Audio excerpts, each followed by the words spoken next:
আজকের ভিডিওতে আমরা দেখব কিভাবে হোয়াটসঅ্যাপ নাম্বার হাইড করা যায়। হোয়াটসঅ্যাপে আসার পরে আমরা এখান থেকে উপরে যে থ্রি ডট অপশন আছে এখানে একটা ক্লিক করে দেব।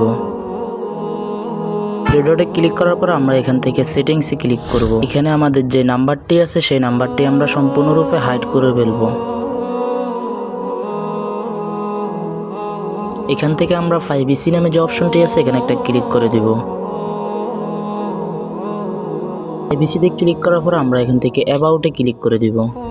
অ্যাবাউটে ক্লিক করার পরে আমরা এখান থেকে 4টি অপশন দেখতে পারবো। 1 number option everyone, 2 number option my contacts, 3 number option my contacts except, 4 number option nobody. আমরা এখান থেকে সিলেক্ট করব 4 নাম্বার অপশনটি, যেহেতু আমরা কারোর কাছে আমাদের নাম্বারটি পাবলিশ করতে চাইতেছি না এবং কি কাউকে দেখাইতে চাইতেছি না, এই জন্য আমরা এখান থেকে সিলেক্ট করব নোবডি। এটা সিলেক্ট করে দিলে আমাদের কাজ শেষ। আমাদের যদি এখন আমাদের কেউ প্রোফাইলে ঢুকে আমাদের নাম্বারটি কেউ খুঁজে পাবে না। আজকের ভিডিও এতটুকুই। সবাই ভালো থাকবেন, সুস্থ থাকবেন। ভিডিওটি ভালো লেগে থাকলে একটু পরিমাণে কাজে এসে থাকলে চ্যানেলটি সাবস্ক্রাইব করে দিবেন, পেজটি ফলো করে দিবেন।